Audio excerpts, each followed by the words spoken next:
Finally, the moment has arrived. Everyone is counting on us as the countdown begins. 5 seconds left. In the crowd, someone is quietly shining, thinking, what nonsense. 4. I'm back to just before I was thrown into that dreadful game. I reached the final, the 20th round. If only I could stop time now. A message flashes. Your 100-time reversal runes have already been used. There he is. This is my final attempt, and I have to face the game all the way to the end. For that, I'll need to bring 4 others with me to the last round. He looks around, wondering who would be the best teammates. We rewind a few minutes and see a group of guys celebrating. Yeah, man, now we're adults. No more fake IDs, right? So, what's next after graduation? Should I try food delivery? Hey, G-Man, what are you going to do? He replies, didn't I tell you? I'm going to be a gangster. The others burst out laughing. Are you serious? If you mess up, you're done for, man. Another asks, you're not joking, right? Yaman shrugs. I told you already, we only live once. I'm gonna live however I want. The friends laugh, half incredulous. You're nuts. Better keep your distance from this guy after graduation. One asks, what's gonna happen to that punching bag of yours? The guy you always pick on? You mean that poor guy with the gloomy face? I'm not letting him off the hook just because we graduated, Yaman says. Another friend comments, that's cruel. Now I actually feel sorry for him. I bet you thought the bullying would end after graduation.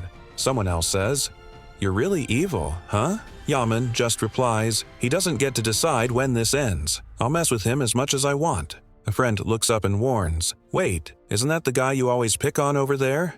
The protagonist stands nearby as the announcer's voice fills the air. Finally, the moment has come. Everyone is counting on us. Only 5 seconds left. The future gangster says, that's my punching bag right there. The announcer continues the countdown. 5, 4. The protagonist suddenly begins glowing blue. I don't even know what he's doing, someone mutters. Yan looks at the protagonist, who stares back calmly. Yan is intrigued, thinking, why is this lunatic staring at me? Something's definitely off about him today. Finally, the new year arrives. Yaman, now irritated, wonders, has he lost his mind? Why is he staring at me? A friend says, relax, Yaman, leave him alone. It's New Year's. We've got all year to mess with him later. Still annoyed, Yaman says, this useless guy. I'll let him go today. The group celebrates. Finally, we're adults. Happy New Year, everyone. May all your dreams come true. Suddenly, a mysterious voice calls out, humans are amusing, celebrating the new year without knowing what awaits them. Yaman looks at his friends. What did you say? A friend, just as confused, replies, I didn't say anything. I heard it too. Then, without warning, an angel appears in the sky and says, seeing all of you lost and in shock, you look like a bunch of monkeys in a cage. One guy reacts, what is this? An angel? Is this some kind of New Year's TV show? The group is stunned by the angel's beauty, whispering how gorgeous she is. The protagonist glances up, thinking, so she's here. Even after 99 times, that face still gets on my nerves. The angel smiles and says, humans are pathetic. Don't think about coming near me. I have no intention of associating with worms like you. Judging by your reactions, I know you can all hear me. Someone shouts, what's your deal? Cosplaying as an angel? What do you mean, worm? The protagonist, knowing the angel's madness, is ready for what comes next. The angel glances at the guy with disdain, saying, how irritating.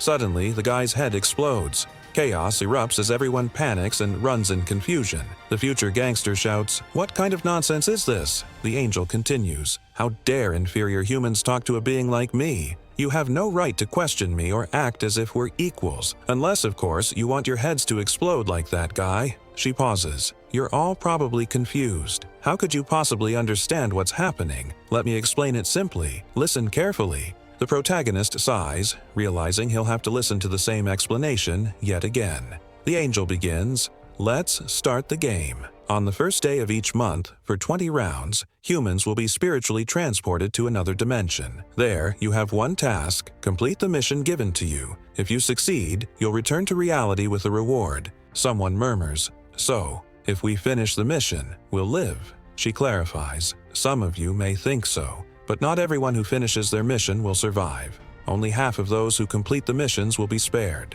But don't worry, I won't take everyone. The crowd falls silent in disbelief. She goes on, only humans between 15 and 29 years old from all over the world will be chosen. The protagonist, who's experienced this many times, thinks, when I was chosen the first time, I never imagined I'd repeat this 100 times. A man over 29 sighs in relief. So I'm out? One of Yaman's friends grabs the man by the shirt. You're happy because you'll survive? We might get eliminated here. Worried about his friend, Yaman says, don't you get it? Didn't you see that guy's head explode? The angel finishes. It looks like we'll have about 1.8 billion participants. Now that I've finished explaining, it's time to start the game.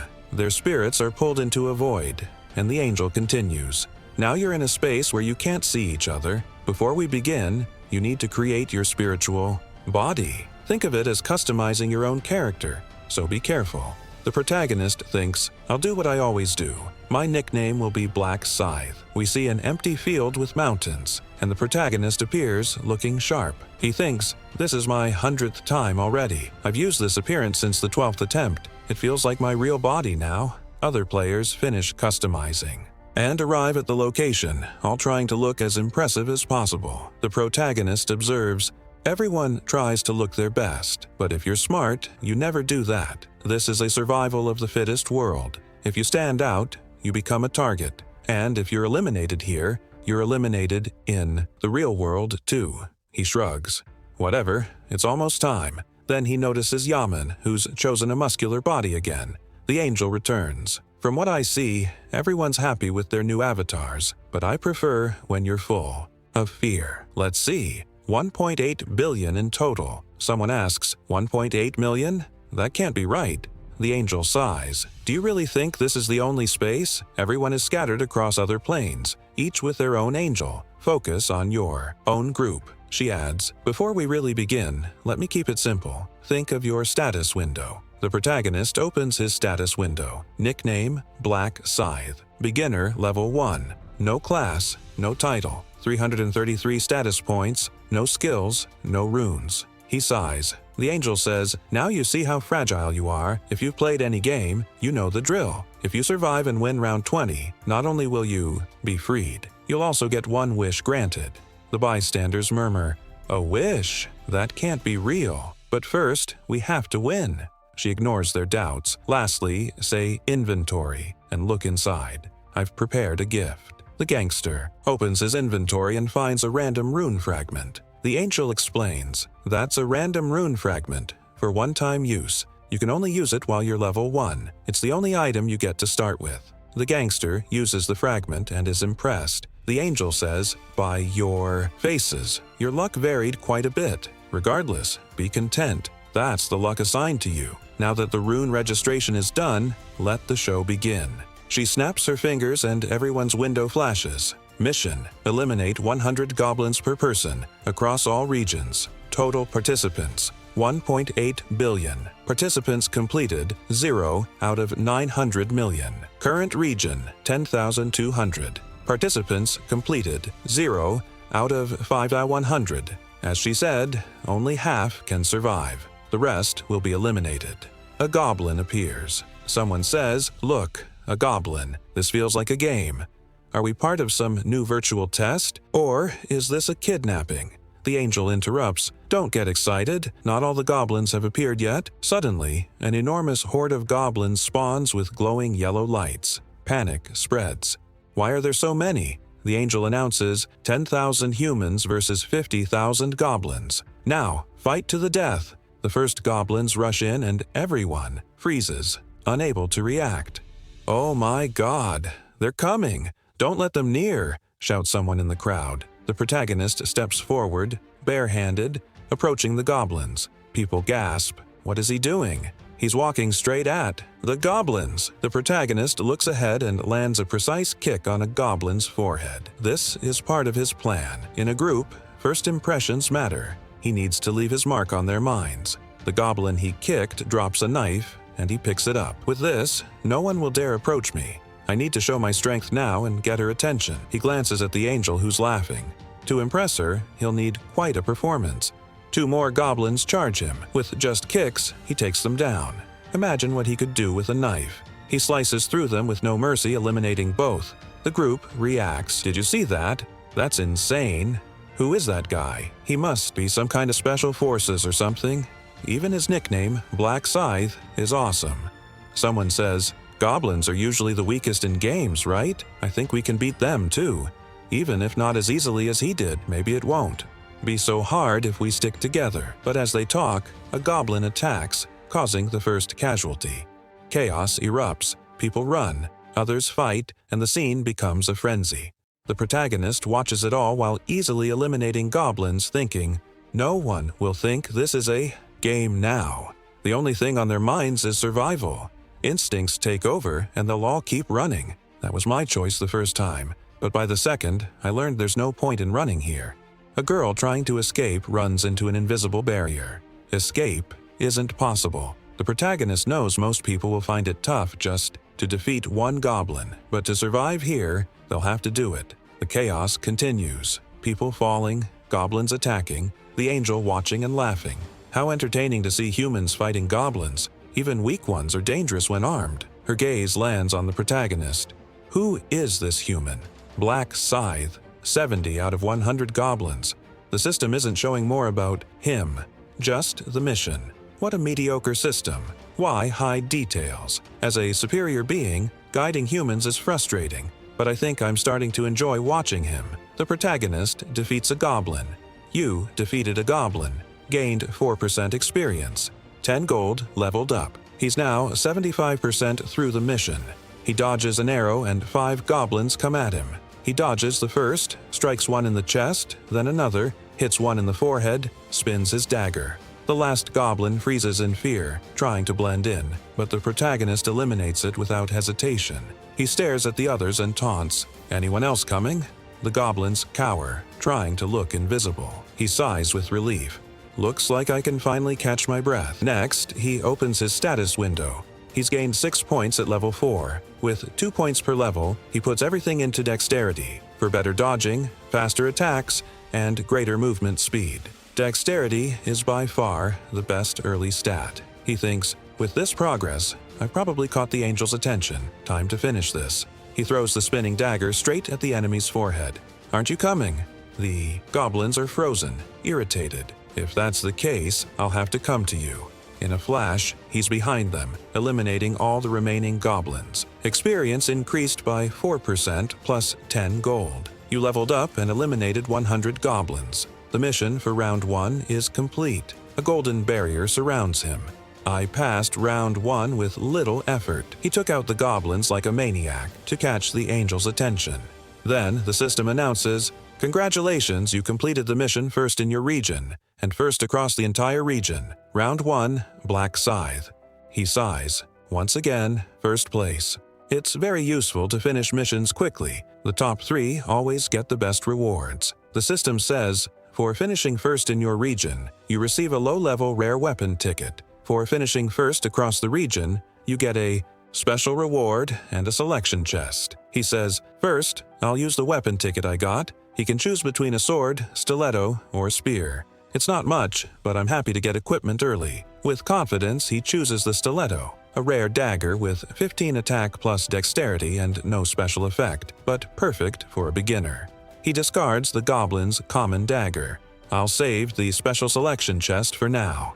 Checking. His status, he reflects on his new title, something he's never seen in his 99 previous attempts. He takes a random rune fragment and uses it. "Congratulations, you obtained the time reversal rune." The rune tries to embed in his soul, but due to its special properties, registration fails. He thinks, makes sense. If I could use this rune again and again, I could return infinitely. The system notifies him. Due to the traces, you have been identified as a time traveler with 100 journeys and earned the title of Last Traveler. He's confused. What does this mean? In this game, titles are above runes in importance. The title unlocks if you obtain 100 time reversal runes. Special effect: when eliminated, the player stays for 1 minute in spiritual form and can revive with full health. 1 use only. The title disappears after resurrection. He explains, titles are much more powerful than runes and harder to get. Resurrection is usually for priests, and even then, you only recover 30% health. But this brings me back at full strength. Looks like I got something incredible. It's always good to have a card like this up my sleeve. He sets his status to private so no one else can see the ability. He looks around. Seems others are about to finish their missions too. What's Yaman doing? There he is. He sees that many others are starting to complete the mission as well. The angel, watching with a bored expression, sighs. I was starting to get bored with you pitiful humans. Gradually, more participants are eliminated, until the number of survivors matches the number of goblins. She sighs.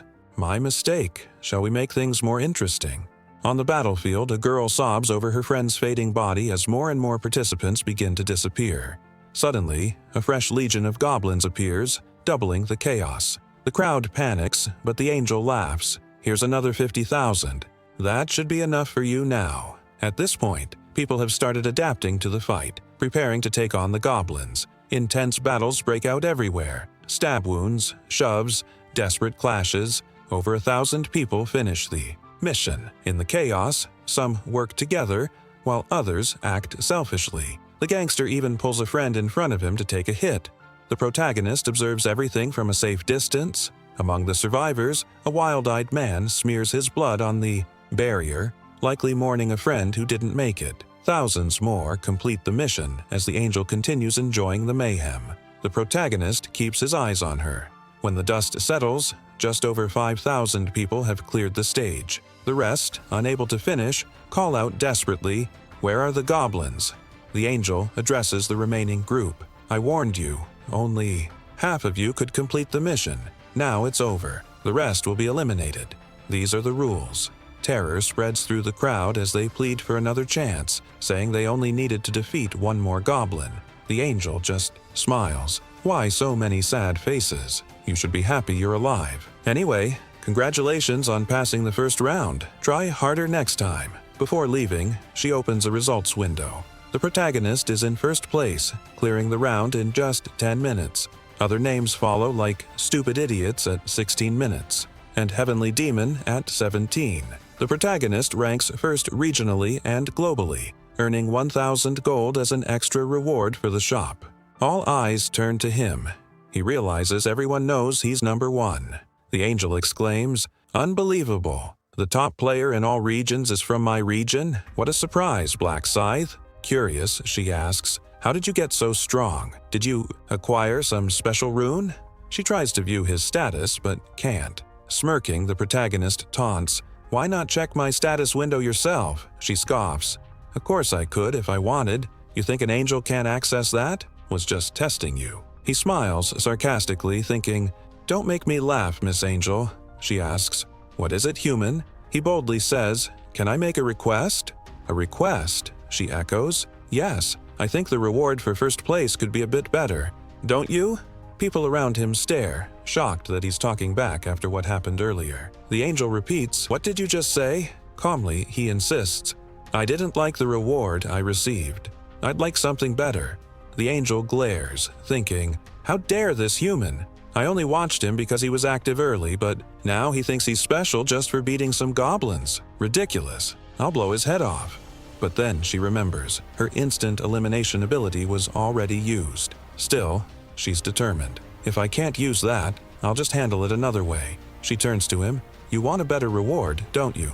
Normally, I'd refuse a request like that, but I'll consider it. We can talk privately. Everyone. Else, please wait." The others murmur in disbelief. Some are jealous, wondering what kind of reward she'll offer. The protagonist glances at Yaman, who seems uninterested. The scene shifts. The protagonist is now walking through the forest with the angel. She snaps, "Why aren't you walking next to me? Do you want me to keep turning my head to talk?" He replies sarcastically. Annoyed, she says, "You humans only listen when shouted at. So greedy, never satisfied. How am I supposed to change a reward set by the system? I won't make an exception for you. He'll learn what happens to greedy insects soon enough." As they approach a secluded area, she thinks, "If I eliminate the top player without my unique ability, others might question the fairness of the game.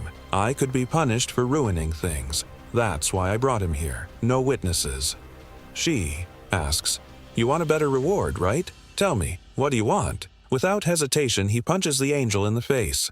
Stunned, she staggers back. "A human dared strike me. Before she can recover, he vanishes and reappears behind her, grabbing and ripping off her wing. "You're not escaping," he says. He tears off the other wing. "Now you really can't get away. Hurts, doesn't it?" She winces. "Of course it does." He retorts. "If the tables were turned, you'd be asking me questions in 5 minutes, laughing about it." She stares at him, baffled. "Are you crazy? What are you talking about?" He says, "You were planning to eliminate me with that dagger hidden in your wing, weren't you? I knew it." She denies it. "I was going to eliminate you, but not like that," he replies. "There's no reason to lie. I can read it on your face, Burial." The angel's eyes widen. "How does a human know my name?" She tries to hide a weapon, but he taunts. "You know exactly what I'm doing." Infuriated, she threatens, "I could blow your head off with a snap." He calmly reminds her, "Not anymore. You've already used that power." Realizing her predicament, she mutters, "I'm in trouble." She tries to intimidate him. "My allies won't let this slide." He laughs. "Angels are selfish. They don't care about each other. If you're finished here, no one will care." Desperate, she pleads, "You'll gain nothing from this. Just stop." He answers, coldly, "Of course I'll gain something. You just don't get it." She warns, "If you eliminate me, you'll regret it. You won't be able to go home." He explains, "The system will return me when this is over." In desperation, she offers information in exchange for her life. He replies, "If I wanted information, I'd get it myself. I could torture you. For answers about your species, your world, your purpose, you're just a chess piece pretending to be a guide." The angel argues, but the protagonist doesn't hesitate. He strikes her in the heart. She falls. The system announces, "An angel has been defeated." The first player to eliminate an angel is granted the title First Angel Slayer and receives angel's blood as a reward. He reflects, "As expected, I was the first, and received the slaughter rune, now registered in my soul. With this title, every time he fights a sacred monster, his stats are doubled." He remembers learning about this on his 13th attempt. Only one player can obtain this reward. The slaughter rune boosts his stats by 1% for every target defeated, up to 100%, lasting until the end of the round. Such unique items are a huge advantage, and he knows other angels would be shocked if they knew. But the real reason he defeated the angel was for her blood, a unique consumable that lets a player change their class to Reaper. This can only be used at level 10 or above, and is given to the first player to eliminate an angel. Normally, players can receive a class starting from level 10, and there are 30 classes. Most class change items come from hunting or simple conditions, but unique classes like this are granted only once. Unique classes offer far greater power, stats, and skills than regular ones. The protagonist says, "Now, I'll claim my reward for finishing first across all regions." He's presented with a choice: a special buff, triple experience in round 2,000 gold information about round 2. He knows the experience buff is the most valuable. His goal now is to reach level 10 as quickly as possible and change his class. With the buff, he declares, "This is my last attempt. I'll become the strongest, no matter what." The first round ends. The gangster wakes up at the New Year's celebration site, looking around. So, this is the New Year's bell. What happened? Did everyone pass out? Gradually, people wake up, confused. "Wow, what a strange dream," someone says. He checks the clock, 5:20 a.m. The same amount of time had passed in reality. His friends wake up, groaning. "You're up. So, Yaman, did you pass out too?" "It wasn't just me. Everyone fainted. It looks like everyone collapsed at the same time. What happened?" "I was going to say, I had the weirdest dream." A friend asks Yaman, "Did you have that dream too?" Yaman hesitates. "Yes, but I'm not sure it was a dream. Do you think it was all real? The goblins, the first round, everything. Are we really going to do this again next month?" Suddenly, they notice someone who hasn't woken up. "Why isn't this guy getting up?" They touch him. The body is cold. "He's not breathing. I can't find a pulse. Is he really dead?" Another says, "Did he die because he didn't survive the game? Are all the people still asleep actually gone? Only half survived. Will the next round be the same?" The gangster, famous for his cold nature, actually smiles. "Doesn't matter if you're rich or poor, everyone's chances are the same now. There's no reason to complain about life being unfair. Stay calm. We just need to survive." Someone panics. "It's so unfair to be eliminated without even fighting." Yaman retorts, "Others had the same chance. "What's so unfair about that?" His friends think, "What a psycho." While another says, "You've lived your whole life as a gangster, so maybe you don't feel like you've lost anything." "But I had plans, things I wanted to do." One friend notices Yaman searching around. "What are you looking for?" "Where's that kid? Your slave? Where did he go? I'm sure I saw him before we passed out. Did he not survive round one?" "Makes sense. A weakling like that wouldn't last." Suddenly, they hear something and see a guy in full armor. "Who's that? Where did he get all that gear?" As memes and status windows pop up in reality, people realize only they can see their own status window. Yaman tests his strength by breaking a stone with his bare hands. "This is amazing," he shouts, euphoric. Meanwhile, the news is filled with reports. More than 10,000 people collapsed at the New Year's event in Jiangho. Footage even shows the angel's appearance and describes how one person died instantly, followed by everyone else passing out. Police confirm only people between 15 and 29 were affected. Online, nobody believes it. Some call it CGI, others a hoax. The protagonist watches the news thinking, "This is just the beginning." He reflects. While articles obsess over the deaths, the real issue is the game abilities now apply in reality. As players' levels grow, they'll become superhuman. No army or weapon can stop them. Humanity could fall into chaos. If I let things play out, the world will be finished before the 20th round.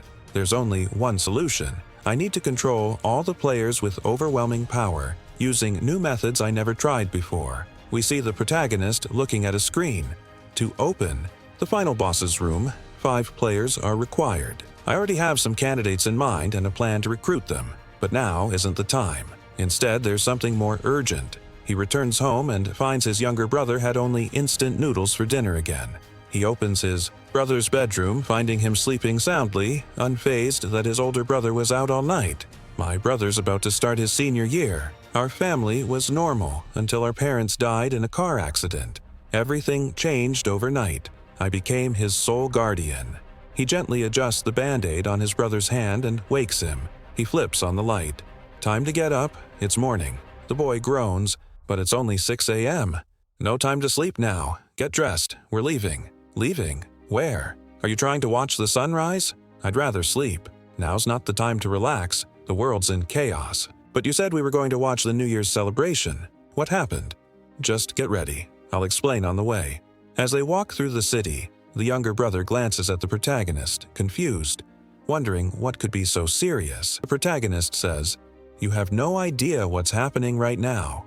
"Why are you saying that? You're scaring me. Did something happen while I was asleep?" "Check the news." The younger brother does and is stunned. Did an angel really appear and kidnap people to another world? The protagonist explains. More accurately, only their souls were taken. "You too?" "That's right. Only after I hunted 100 monsters called goblins was I able to return." His brother is shocked. "Is that true? Are you hurt?" "Don't worry about me." "How can I not worry? You're my only family." A flashback shows their parents' funeral. The protagonist thinks, "So this is family. The only one I have left is my brother, crying over there. I know I have to fill the hole mom and dad left and become stronger." But having a strong mind and slaying 100 monsters are totally different things. The younger brother thinks, he has a vulnerable side too. The protagonist says, "I know what you're thinking. Where I was, there was a status system, just like in games. My physical abilities didn't matter." "Wow, so there was?" The protagonist continues, "And one more thing. When you see me again, you won't think I'm weak." His brother, looking confused, asks, "What do you mean by that?" The protagonist replies, "Well, if you want to find out, just follow me." But his younger brother protests, "I don't want to just follow you around. At least tell me where we're going or I'm not moving. Please, just tell me first." The protagonist notices the band-aid on his brother's hand, his expression turning serious. "Bang Tae-yu," he says. His brother is startled. "What about him?" "We're going to Bang Tae-yu's hideout. I know he's the delinquent in your class, and I know he's been bullying you." Shocked, the younger brother asks, "How did you find out? I tried so hard not to make it obvious. I didn't want you to worry. You already have enough problems." The protagonist admits, "Honestly, I really didn't know. I only realized a few hours after I returned from my first round. A memory appears." His brother leaves the house. Later, the protagonist receives a call. "Hello, is this the guardian of Ruan? Please come to the hospital urgently. Your brother is here." That day, his brother lost his sight because his older brother was too weak and foolish. The protagonist apologizes in his mind but promises that no one will ever bully him again. The scene shifts to a warehouse where a group of boys are being beaten. A blonde guy sneers. "Didn't I tell you to bring 200,001 each?" "What? No answer? Are you ignoring me?" He lands another punch. Onlookers whisper, "Man, as expected of Taeyu. He's cruel, even to his own lackeys. Even the oldest students at his school don't mess with him. It's better not to get on his bad side." Taeyu grumbles, "What a load of crap. I was going to buy a motorcycle today with that money, but thanks to this bunch of idiots, I can't." He turns to a friend and asks, "Hey, where can I get some money?" His friend stammers, "Get money? Think fast. Figure out a place." Suddenly, an idea comes to him. "That guy you always steal from, your slave, the tall guy with curly hair, why don't you call him? He must have some cash." Taeyu grins. "Yeah, I was planning to call him anyway. I'll beat him up to celebrate the new year. I'll rob him until he's broke. That'll be fun." But then he hesitates. "That guy's practically homeless. What kind of money would he even have? Even if I beat him up, his house is a wreck. He only lives with his brother." Another friend notices Taeyu's uneasy expression. "What's wrong?" Taeyu stares. "Who's that?" Right then, the protagonist and his brother arrive. Taeyu sees them and laughs. "Well, speak of the devil. Not the devil, just a damn nuisance. Ruan, you little brat." Ruan quickly apologizes and tries to hold his brother back. Taeyu points, "Who's this with you? Just looking at his face annoys me. Did you bring another weakling because you couldn't handle being alone?" Ruan, clearly terrified, can't answer. The protagonist steps in. "I'm Ruan's older brother." Taeyu scoffs. "Older brother? Look at this idiot. You got a mouth on you. You're in big trouble today and your brother's coming along for the ride." He signals to his lackeys. They walk forward, one of them jeering. "Are you really going to fight? You look like a girl." He lunges, but the protagonist punches him in the face, dropping him instantly. The next one yells, "Did that guy dodge?" and tries to land a hit but takes a punch to the mouth and flies back. "This guy's got guts," someone says. Another rushes forward, but the protagonist dodges and lands more punches. Soon, everyone's on the ground, trembling, not sure what to do next. Taeyu stands there, fuming. "So, you learned a bit of boxing somewhere, huh? You think you're tough because of that? Physicality is everything." The protagonist answers calmly, "Have you been keeping up with the news?" Taeyu snaps, "What news, you idiot?" He throws another punch, then another, but misses, each time growing more and more dizzy. "If you watch the news, you wouldn't dare mess with a player like me," the protagonist says, then lands a punch that dislocates Taeyu's jaw. Taeyu stumbles back, pain twisting his face. The protagonist lands another punch from the opposite side. Taeyu drops a tooth and, furious, charges again. "I'll destroy you. Just die already." But the protagonist dodges, grabs Taeyu's wrist and lands 2 blows to the head. Taeyu, dazed and desperate, wonders, why is he only punching my face? If I could just land 1 hit, he tries again, but the protagonist dodges, punches him in the mouth, and sends him flying. The protagonist calmly asks, "Bang Taeyu, does that hurt?" He thinks, "Even after all my resets, I'll never forget this day. I'll make sure this nightmare never happens again." He walks toward Taeyu, who panics and begs, "Don't come closer." The protagonist grabs Taeyu's hand and, without hesitation, snaps all 5 fingers at once. "Now, let's do the other side." "No, no," Taeyu screams, but the protagonist does the same to his other hand. Taeyu's lackeys have already run off. Even the protagonist's brother, unable to bear the sight, looks away. "If you mess with him again, Taeyu, you know what'll happen, right?" Taeyu gasps. "I know. I won't touch him again." "That's right, but I need to make sure." Desperation fills the warehouse. Later, as they walk back, his brother, still trembling, asks, "Brother, how did you do that? Did you learn martial arts or something?" The protagonist says, "Didn't I tell you not to worry? Players can use their skills in real life now." "What do you mean? Like this?" He pulls out the dagger he got from the other world. His brother gasps, "A knife out of nowhere?" "Exactly. And when I was moving so fast, dodging punches, that's because my dexterity is 11 now. Dexterity. From the game, right? I heard a normal person has 3 points and a professional athlete has 10. What happens if your level increases more? The protagonist answers, "How would I know? I haven't reached that point yet." Of course he's lying. He can't reveal the truth about being a time traveler yet. Last time his brother was kidnapped by another player because of it. He won't risk it again. Want to grab breakfast at the convenience store? Yeah, I'm starving. At the store, his brother points. The noodles are over here. Wait a moment, the protagonist replies, swiping his card. This is everything I've saved so far. 133,134.1. Don't worry, eat whatever you want. Are you really going to let me fill up on instant noodles for New Year's? Pick whatever you want. His brother smiles. Then I'll pick the spicy pork belly. I've been craving it. The protagonist adds, soon we'll eat at a real restaurant and have steak. Expensive meat. His brother laughs. This is already more than enough. For me, the protagonist thinks, just wait a few days. Soon, I'll feed you so much you'll be sick of it. His brother eats happily, and the protagonist smiles. As he stands, his brother asks, thanks, but where are you going? Wait here a moment. The protagonist heads to the counter and buys a stack of lottery tickets. His brother exclaims, you took out all that money for lottery tickets? 20 tickets? That's right. Relax and watch. Are you picking the same numbers? For all? These are the winning numbers, the protagonist says confidently. The next scene, the lottery draw, starts. His brother, biting his nails, mutters, we just wasted all our money. We should have bought food. The protagonist says, stop biting your nails. First number, 3. Second, 18. Then 9, 38, and the last one. His brother's eyes widen. Wait, this is crazy. We hit the jackpot. Brother, pinch my cheeks. The protagonist says, pinch yourself. This isn't a dream. His brother insists, are you sure? Don't worry, it's real.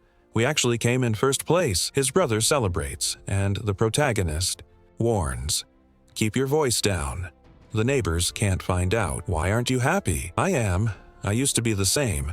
But after so many times, it's almost routine. Still, we need to get rich before everything goes chaotic. Players will soon only trade through money, and the world will change. At the lottery office, the protagonist claims his prize. The clerk, stunned, says, you bought all those tickets with the same numbers? Can you see the future? After verifying the tickets, she confirms, all 100 are first-place winners. How much do I get? About 22 billion won. 15 billion after taxes. The protagonist reflects, after getting my reward, I found us a place to move. I also opened an investment account. Bitcoin is about to increase by 500% next month, so I put all the money there. Later, he turns to his brother. So, what? Do you think of our new house? Do you like it? His brother, beaming, says, of course, this house is incredible. I've never seen a place this big. It must be so expensive. The protagonist replies, this was the best place I could find for an immediate move. His brother asks, but why did you choose to rent instead of buying? We have so much money. Wouldn't it have been better to just buy it? The protagonist explains, I don't have any money left except the billion I withdrew to pay the rent. The rest is all in Bitcoin. His brother is shocked, and the protagonist continues, I know what you're about to say, but trust me, I thought this through. Besides, I can make more money from the lottery, since I've seen 4 sets of winning numbers in my dreams. His brother stares in disbelief, thinking, wow, I never imagined my brother would be the kind of person who dreams about numbers. He starts, but brother, are you sure all these numbers are right? Don't forget them, okay? The protagonist reassures him, relax, I won't forget. After seeing them so many times already, it's impossible. Now, get ready so we can go eat. His brother asks, where are we going? He replies, didn't I tell you? We're moving today. Earlier, during a conversation, he had only shown pictures on his phone, so his brother didn't realize they would be moving at that very moment. The scene shifts to the gangster, punching a wall and grinning with excitement. I knew it was smart to put all my attributes into strength. On top of that, I've got a rune that doubles my strength. I got so lucky even Mike Tyson would be jealous. This punch is enough for testing. Why not try a real fight? He starts, banging on the protagonist's door. I don't think this guy is dead, but he's not even answering my calls. Did he think I'd let him off after glaring at me? I'll destroy you. He's pounding on the door, thinking, even though we're both players, a loser is always a loser. Now I need to teach you a lesson. He must be hiding inside, so why isn't he coming out? Fine. If that's how it's going to be, he leans against the door, listening. If I hear any breathing, I'll smash this place down. A voice interrupts. Student, what are you doing in front of someone else's door? He responds, why do you care? Are you the owner? The man replies, I am the owner. The gangster looks confused. What are you doing? Are you here to meet a friend? The man nods. That's right, but it looks like you've been abandoned. The student who lived here moved out today. The gangster is stunned. That guy ran off without saying anything. Now, the scene shifts to an apartment building. The younger brother exclaims, wow, this place is so tall. There's a revolving door at the entrance and card access for the rooms. A building staff member approaches the protagonist, saying, your identity has been confirmed. The younger brother shouts, oh my god, there's even security here. Brother, this place is amazing. Let's go. They arrive at the apartment and the brother marvels. Wow, how big is this place? About 330 square meters? Dude, 330 is way too big for an apartment. Isn't that too much for just the two of us? The protagonist says, we've got plenty of money. It had to be this size. His brother asks, how much was the lease for this place? 500 million won up front and 22 million per month. The brother is stunned. Wait, 22 million for rent? Not long ago I was worrying about food costing 5,000 won. He protests, brother, I think this place is too expensive. Wouldn't it be better to get a cheaper place? The protagonist looks around. No, we need to spend at least this much.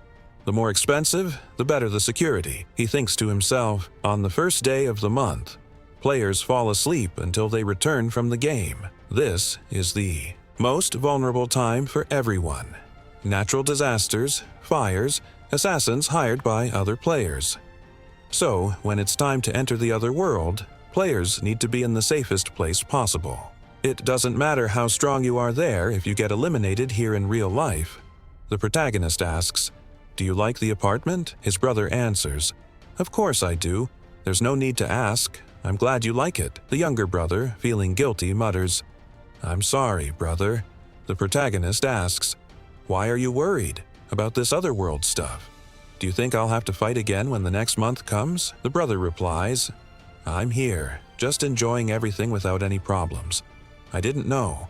I'm sorry. The protagonist gives him a slap. Why are you so down? You think I won't come back from the next round? It's not that. Stop thinking about that. Let's go eat. I heard there's a great Korean food place on the second floor. The protagonist checks his phone. Looks like you noticed I moved. I'll ignore him for now. It's not like I'll run into him again in real life. Well, maybe in the other world. The next day, the protagonist wakes up and sees his brother heading out. Where are you going? You're up. I ordered some rice cakes. I'm going to pick them up. The protagonist thinks, rice cakes? I don't remember this happening in any other reset. Of course, things aren't always the same, but it's the first time he's getting rice cakes. He asks, why did you get them? I'm going to give them to our neighbors since we just moved in. Isn't that a good way to make a good impression? The protagonist says, not a bad idea. To be a good neighbor. The brother agrees. Well, I'm off to pick them up. You can rest if you want. The protagonist replies, no, and gets ready, going with him. They ring the doorbell. Who's there? Hi, we just moved in and wanted to say hello. A woman opens the door. Oh, you two look alike. Are you brothers? Yes, we brought some rice cakes for you. They're best when warm.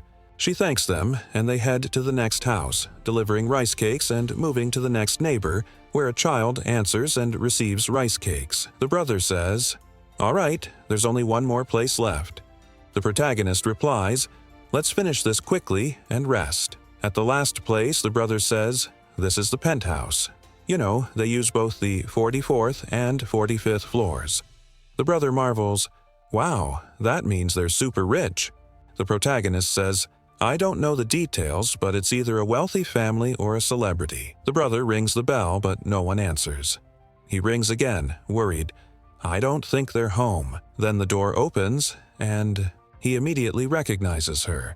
It's the actress Suin, with a bodyguard behind her. The brother blurts out, "Wow, she's beautiful, just like an angel." The bodyguard steps forward. "Who are you?" "Fans."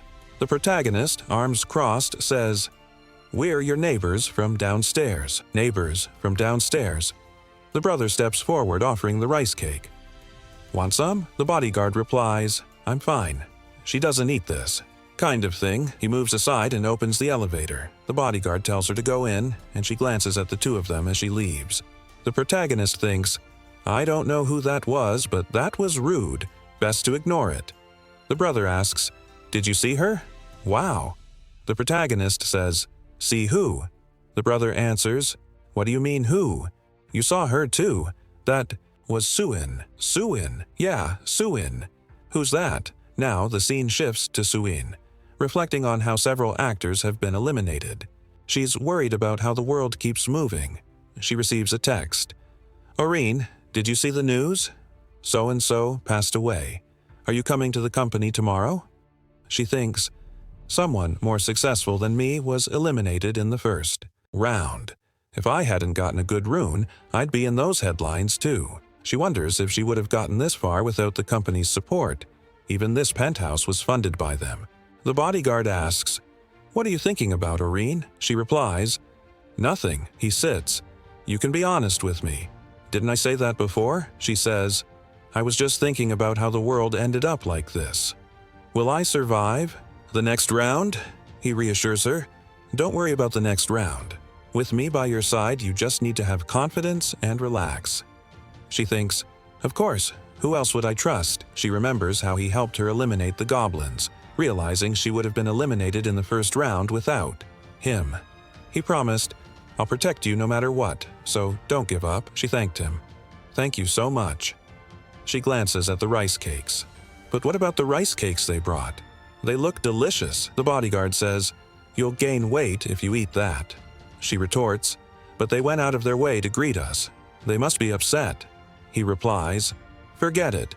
It's nothing special. They probably want something from you." She reflects, "They didn't seem like that.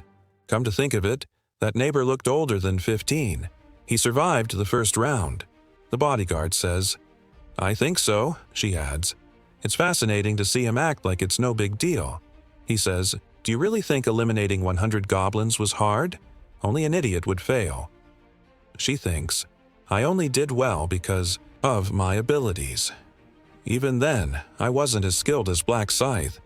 He almost made me pity the goblins. I wonder what he does in real life.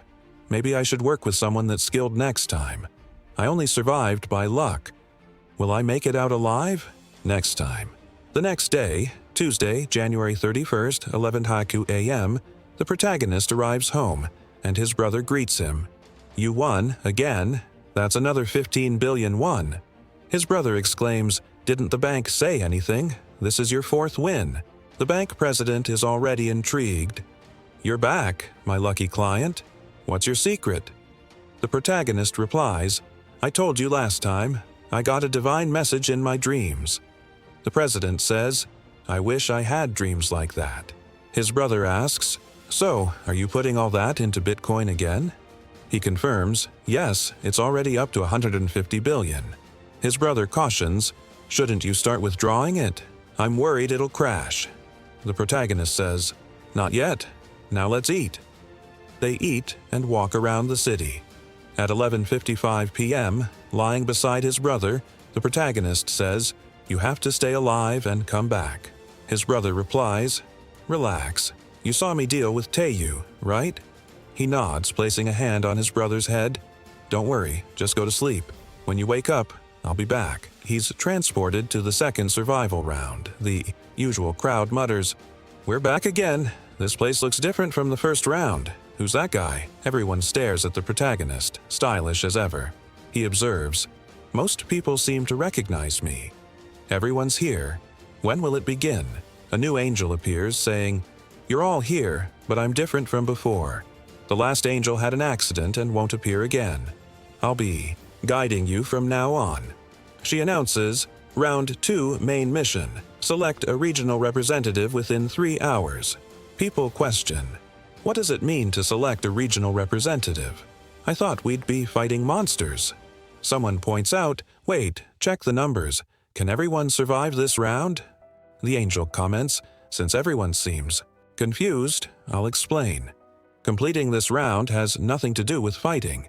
It ends once you select a representative.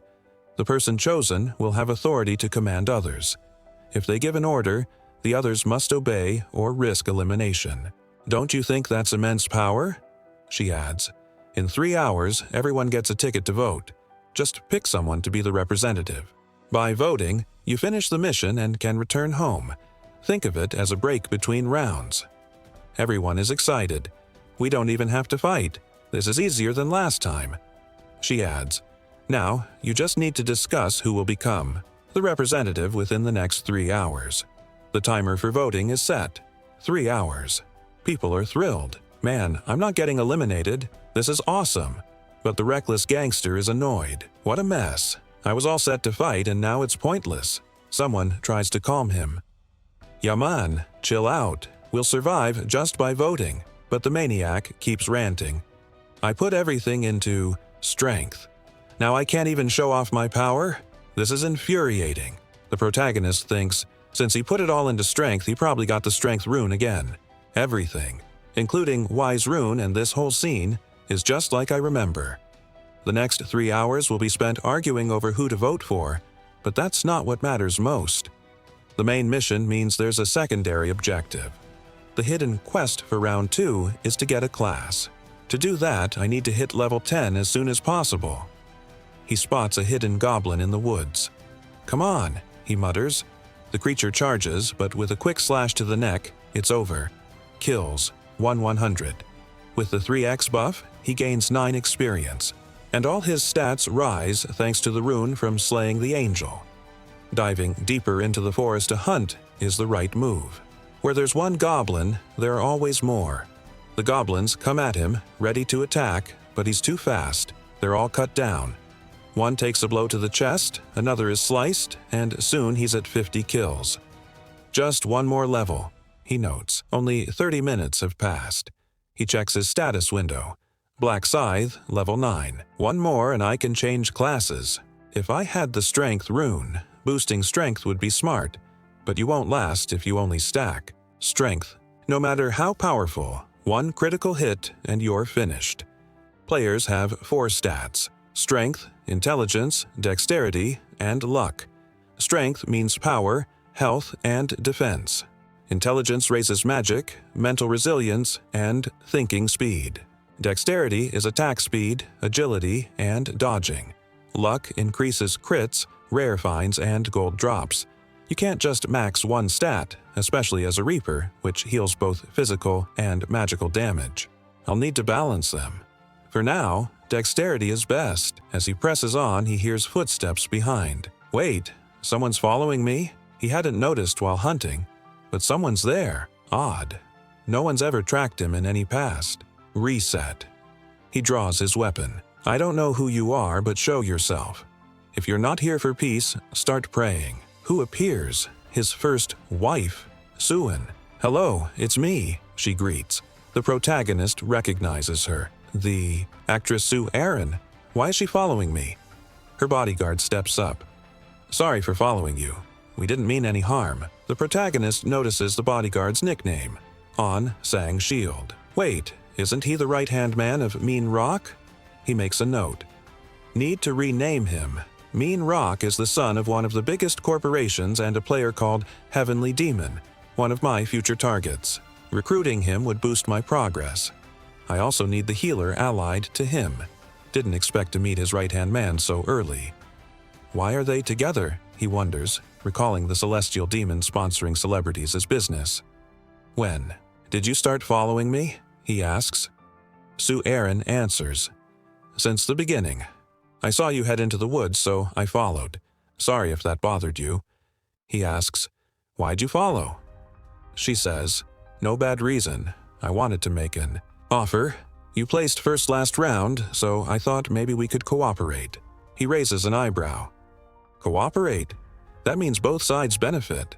I don't need help. I'm fine solo. Don't waste my time. She pleads, let me stay with you. He responds flatly, no, I don't intend to team up. Turning his back, he leaves. The bodyguard is irritated, thinking, who does this guy think he is? Suin collapses. He's not rank 1 for nothing. The pressure is overwhelming. He says, of course you're nervous, he just pointed a knife at you. She sighs, I just wanted to team with rank 1, but it didn't work out. He says, told you, people like him are too proud for allies. Disappointing, but we're wasting time following him anyway. She looks around. Wow, I didn't expect monsters in the forest. Should we hunt instead? He nods. Not a bad idea. Let's hunt, Miss Bodyguard. She jokes. Call him by his name, even in a game. Show some respect. Meanwhile, a goblin searches for the protagonist. Suddenly, he appears and strikes. They talk about teaming up while I'm this busy? I can't waste time. He slays. Another hobgoblin. 60 kills. Suddenly, a pack of wild dogs appears. 5 at once. Lucky, he thinks. They charge, but he swiftly takes them all out. 65 kills. He levels up, level 10. Finally, I meet the requirement for advancement and can access the shop. Advancement round 2 side mission. Advance before voting ends for a 50% daily shop. Coupon. Most don't know how to get a class. Items drop after special conditions. For example, a warrior needs strength 10 and 30 kills at once. A berserker must hunt while bleeding. An assassin must backstab multiple foes. You need to act according to class to unlock advancement. I used to just hunt and run. That gave me the hunter class. But after learning about Reaper, I stuck with it. Now, the item's ready. Use class advancement? No hesitation, yes. You've switched to Reaper. As a reward, you get the Reaper rune. During the day, weapon attack is doubled. At night, attack speed up 50%, enemies can barely detect you. The rune is now bound to your soul. He also receives the Reaper Scythe and a 50% discount ticket for completing the mission. His rank advances, beginner to apprentice. Players have 6 ranks: Grandmaster, 99, Master, 60, Expert, 40, Regular, 20, Apprentice, 10, Beginner, 1. Each rank unlocks new abilities. He receives the Reaper ability, Def Insignia. Create an insignia visible only to me and my target. Their remaining health is visible, and they take double damage. Can only mark 1 target at a time. With rank advancement, higher-level items are unlocked. He equips the Reaper Scythe. For now, it's just a start. System. You are the first player to change classes. You receive a random gold pouch. Being first brings perks. System. You receive the neutral ability. Track. Locate any target if you know their name and face. Value. 20,000. He says, a skill worth 20,000? Let's try it. He activates it. Tracking target Yaman. Target located, 190 meters away. He's in the forest too. Last time he was 2 kilometers away. I should check this out. The scene shifts. Sue Aaron and her bodyguard flee, but she stumbles. I can't run. My leg won't move. He urges. We have to keep going, Oren, even if it hurts. She tries. I'll endure. Then a voice interrupts. Where do you think you're going? It's Yaman. Didn't I hurt you enough last time? The bodyguard sighs. We got caught because of this woman. What a pain. He braces for a fight. Yaman taunts. Old man, you really want to fight us? See how many we are? The bodyguard asks, why do this? What did we ever do? Yaman says, you did nothing. We just want the girl. His crew whispers, is that really Suin? Looks just like her. Yaman says, step aside. Leave Sue Oren here and you go free. Deal? The bodyguard groans. What a mess. If you'd told me she was your target, I would have left. But if I don't protect her, I disappoint Director Megank, the heavenly demon. Yaman taunts, what's with that stance? You want to fight? The bodyguard retorts, You realize this is a crime? Yaman laughs. Crime? There are no laws here. Who will you report to? The police? This may not even be my real face. The bodyguard thinks. He's right. No use reasoning. I'll have to fight, battered as I am. Then someone calls out, Hey! It's Black Scythe. Yaman glances at him, suddenly nervous. When did this guy show up? The protagonist steps forward. What's happening here? Yaman bluffs. Hey, brother, just keep walking. The protagonist interrupts. I'm not talking to you. He turns to the bodyguard. What's going on? Desperate, the bodyguard explains. They're trying to trap Suin and me. If you could help, we'd owe you big, Mr. Black Scythe. The protagonist faces Yaman. Is that true? Yaman shrugs. Who cares? Go away. It's none of your business. The protagonist's eyes narrow. What do you mean, none of my business? I know these people. Yaman hesitates. What are you going to do? The protagonist draws his scythe.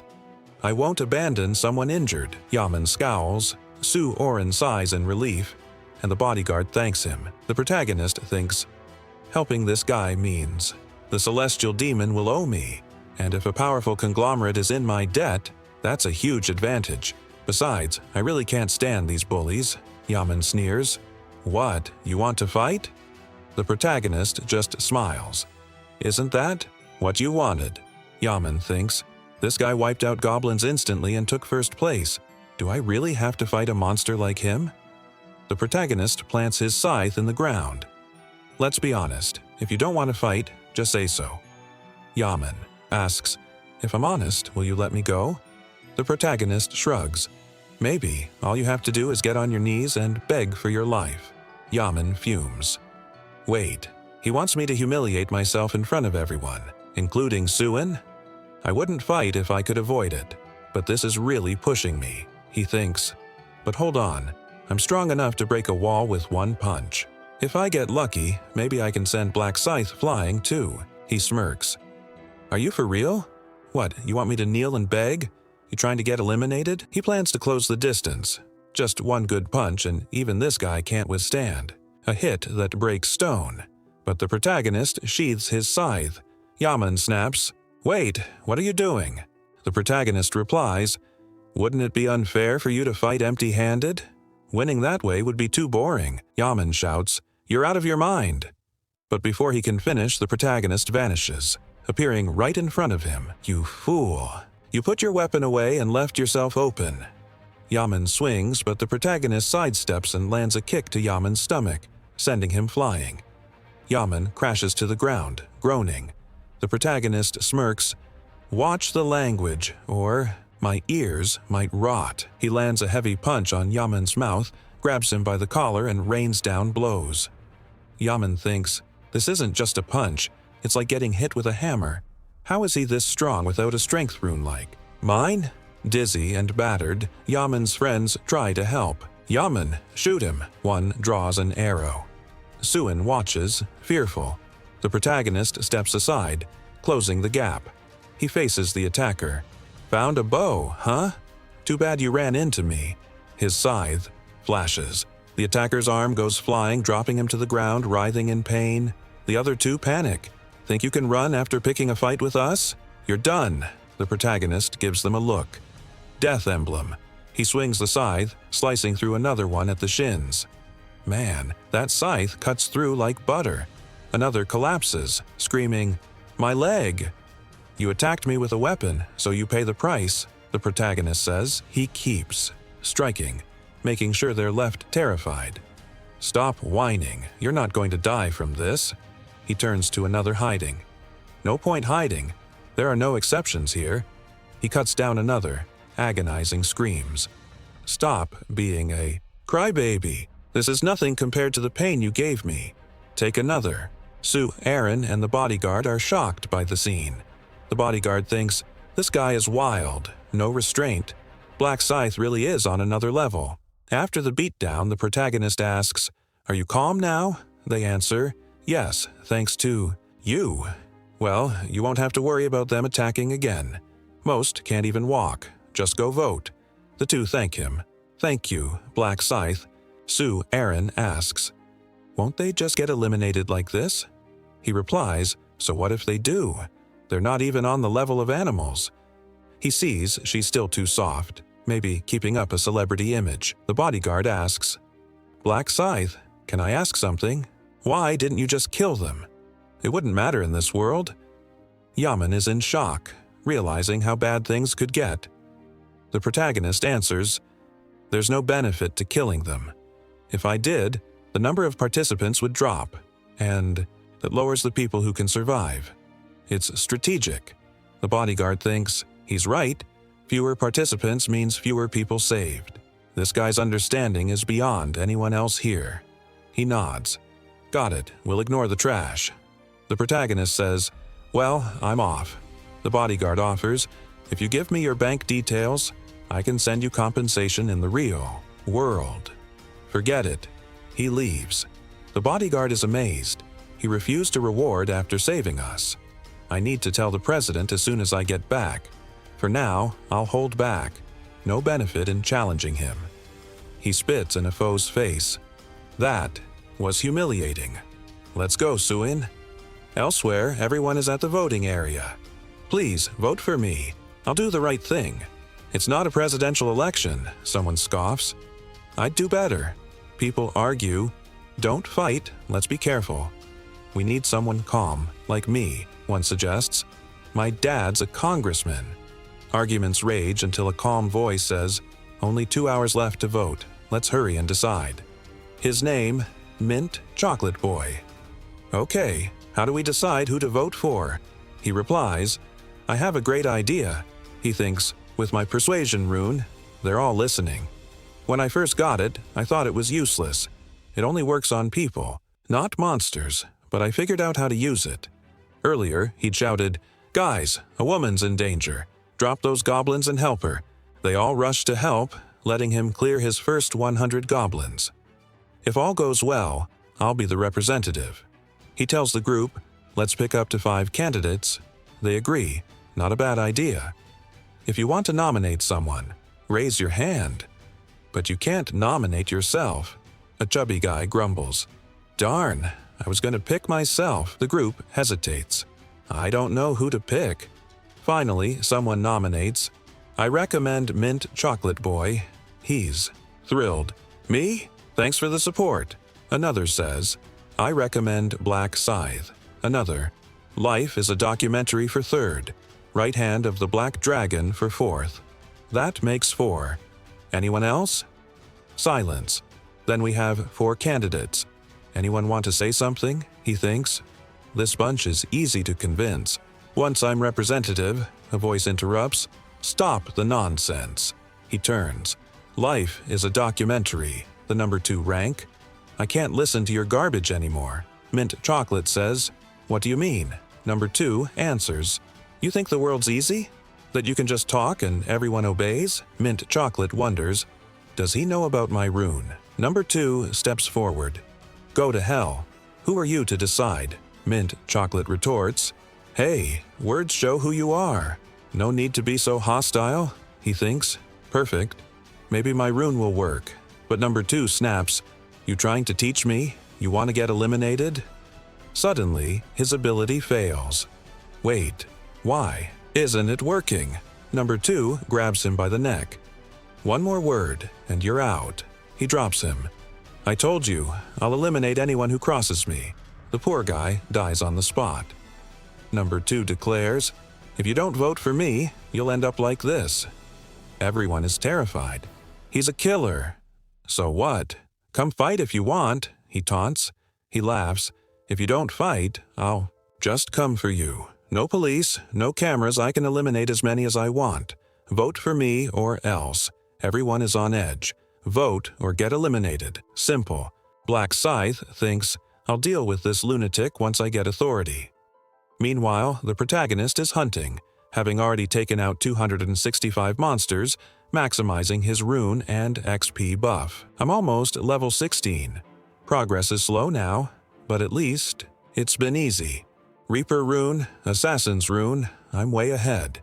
He realizes voting is almost over. Time's up. Suddenly, everyone is summoned back to the starting region. People are lying on the ground. What happened here? Sue Aaron asks, worried. "Don't tell me that guy took out everyone," she says. The protagonist observes, "Looks like Chu Jong-sik took charge again. He's a gang leader and the district's second-best fighter. Too bad his attitudes. Terrible. Removing a ticking time bomb is always smart, but not right now."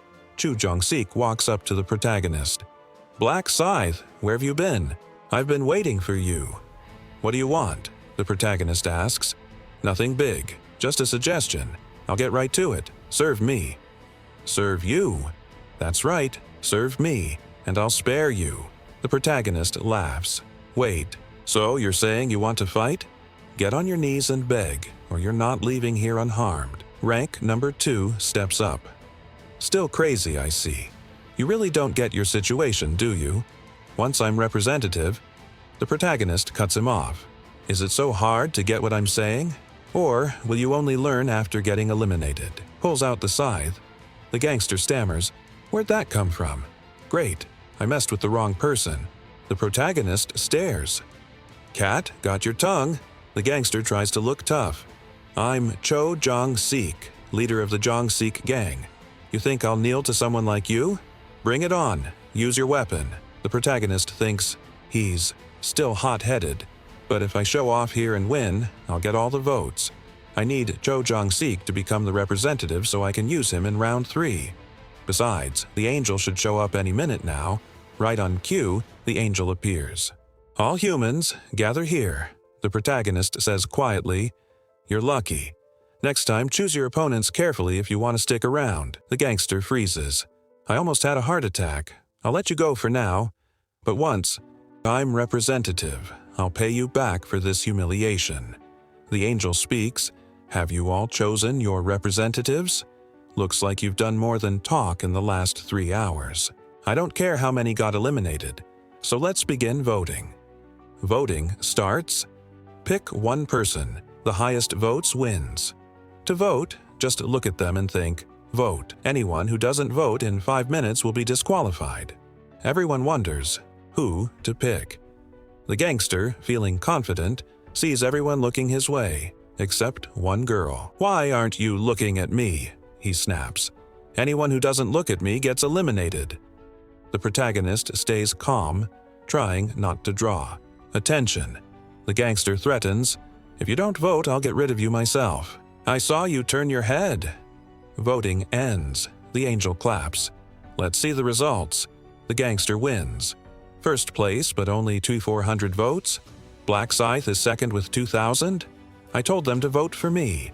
The angel says, "Here are the results. Life is a documentary, is the representative.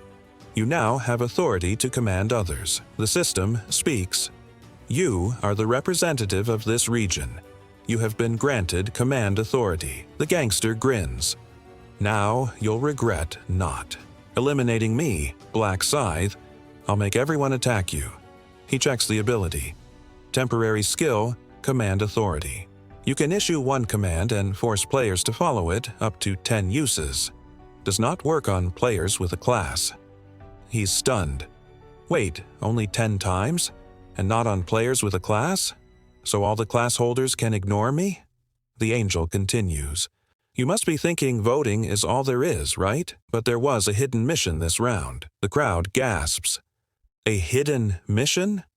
A side mission appears. Advance before voting ends and receive a class. What? Advancement item. Receive. A class? She says, this mission window pops up once someone reaches level 10. You didn't know, did you? The crowd mumbles, but how can we level up if there are no monsters here? She laughs. What do you mean? The forest is full of monsters. Only 880,000 managed to advance. Someone says, wow, someone here already changed class. Who was it?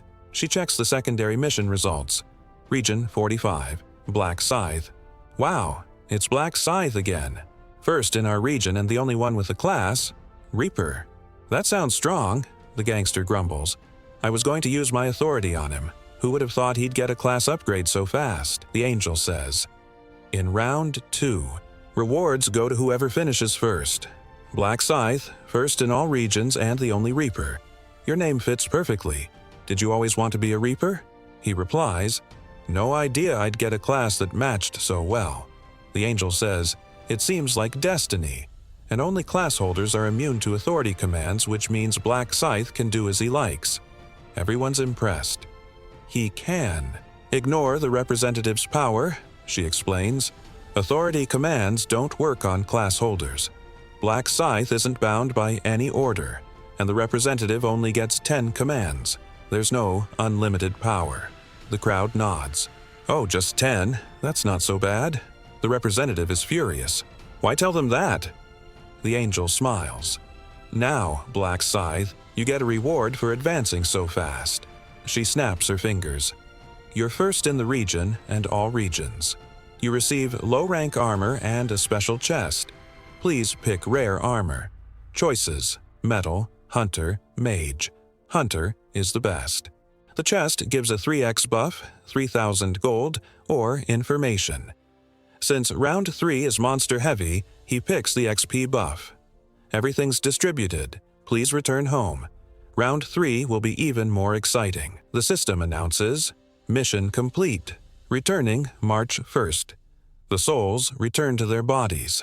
The gangster wakes up and checks his arm. Thank goodness it's still here. Never again. I'll never mess with Black Scythe. At another place, the bodyguard who once said he'd leave the girl now stays. You did great, Ain, she says.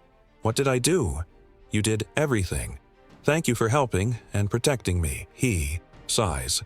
I'm your manager and bodyguard after all. She adds, I want to thank Black Scythe. Is there any way to do that? He says, no idea who he really is. He wouldn't even give me a bank number for a reward. She looks sad. He says, if you want to thank him, maybe give him an item next round. Good idea. I'll think about it. Rest up. I'll see you tomorrow. Later, he calls. President May. Hello, Sentu, the president says. You're still awake? Just having some whiskey after the game. Saw the results. Congrats on becoming Black Knight. Thanks. What happened with you? We reached level 8 but got hunted and injured. Didn't finish. Hunted? Can I come by now? If this is about Black Scythe, come to the hotel. I want to hear it in person. Be there in 20. He drives off, and the protagonist, watching, thinks, as expected, he's off to see the president. 10 minutes earlier, the protagonist had used his real-world tracking ability. Just matching the face and name gave him the location. He's nearby, must be heading for the top floor. Now he's moving, probably in the elevator. Perfect night to tail someone. The president thinks if anyone messes with my right hand, it's like challenging me. Even rank 1 won't get away with it. The protagonist, meanwhile, is weighing an alliance, knowing this villain could be trouble. At the president's office, the two greet each other. Just your presence motivates me, President. Thank you. The president smiles.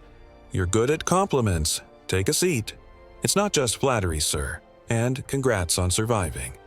He replies, round 2 was a breeze. And congrats on your class change. Just luck. Luck is a skill, too. Ranking 2nd and 3rd in all regions is huge. It's an honor to serve. All right, calm down. What do you want? Can I ask where you found your advancement item?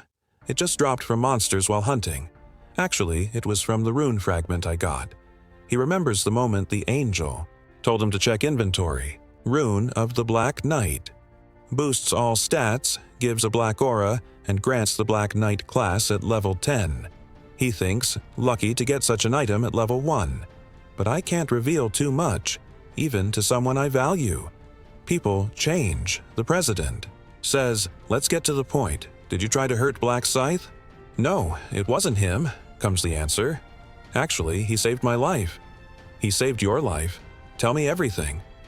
A little later, after he finishes explaining, the president nods. So, you almost died because some thugs were after Aaron, yes. If Black Scythe hadn't stepped in, I think both of us would have been eliminated. Maybe Aaron would have survived, but the psychological trauma would have ended her entertainment career for good. The president's expression turned serious. Not only did I nearly lose my most valuable subordinate, but my whole business was at risk. He asks, what happened to those guys? Did Black Scythe eliminate them? Sang-Shil shakes his head. No. Even though Black Scythe made them suffer more than death, He didn't actually finish them off. Why not? He said there's no benefit to eliminating them. If the total number of participants drops, there will be fewer survivors in the end. The president thinks about this. He's not wrong, but who knows what those thugs might try in the future. Still, thanks to Black Scythe, both my subordinate and my asset are safe. I owe him one. I need to compensate him, the president says. Sang Shil explains, I offered him compensation, but he refused. He just left. He refused compensation. Is he worried about his identity being exposed? He seems very cautious. Well, if you see him in the next round, tell him I'm extremely grateful for saving both of you. All right, I'll deliver the message, and I'll keep an eye out for any way we can return the favor. I know you don't like owing people. Exactly. Also, what were those thugs' nicknames? It seems the president is planning to hunt them down himself. Meanwhile, the protagonist sits up in a tree, thinking. That loyal dog went straight to the president as soon as he got back, even though it's so late. Now that I've confirmed their fate, I should head home. Wandering around at night looks suspicious. Having a celebrity and the heavenly demon living in my building is a lucky break. I have to thank my little brother. If he hadn't handed out those rice cakes, I never would have met Erin or found out she's connected to that guy. If I manage my neighbor's trust carefully, I can gain his trust too. But do I really want to take the heavenly demon to the final round? The Black Knight rune is incredibly powerful, practically cheating. But there's a downside. After getting the Black Aura, you need to recharge it with dark energy, and you can only get that by eliminating others. In the hands of a psychopath, it's dangerous. I'll keep him as a candidate for now, and use him when necessary. There are other talented people too. I'm also considering that woman who's probably a priestess connected to him. Once the sun rises, I'll start working on this. At KS24, where the protagonist bought his lottery tickets, a man worries, what do I do? Our revenue's about to drop by half at this rate. His daughter opens the door. Dad? Oh, Haley, why the long face? She sighs. The lottery tickets got suspended just like that. The government said it's because of the players. They don't know what powers we might have, so it's dangerous. She adds, did you see the news about the guy who won 4 times in a row? I even saw it in my dreams. Who could it be? The father groans. Everything's already tight. Rent, expenses. What am I going to do? Don't worry, Dad. I'll graduate soon and help out. Should I get a part-time job to help with the bills? He shakes his head. No, Julie. You focus on your studies. You've got good grades, right? Wasn't your dream to be a doctor? She looks down. I gave up on that dream. School doesn't matter anymore. Not in this situation. He sighs. You're right. Money barely matters if you could get eliminated next round. I feel lost. Sorry, Julie. She smiles softly. It's not your fault. I survived round 2, and I even got a class. He's shocked. A class? Wait, show me. She holds out her hand and casts a healing spell. It's called Buff. My class lets me channel this skill. It boosts all your attributes and gives a revitalizing effect to normal people. He feels a surge of energy. Wow, that's incredible. I feel so much better. She says, I can use it any time, so don't worry. Just then, a customer enters, and the father freezes. Julie asks, Dad, do you know him?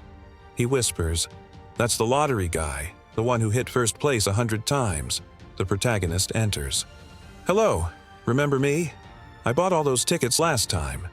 Yes, of course. But why are you here? He bows. I wanted to apologize. I saw the news. Because I kept winning, lottery ticket sales were stopped. I'm sorry for the trouble I caused your store. The shopkeeper waves him off. It's not your fault. We won't starve just because we can't sell tickets. The protagonist insists. Even so, I want to offer some compensation, even if it's just a small amount. He sets down an envelope. The father and daughter gasp. Wait, that's 10 million won. You don't need to do this. Please keep it.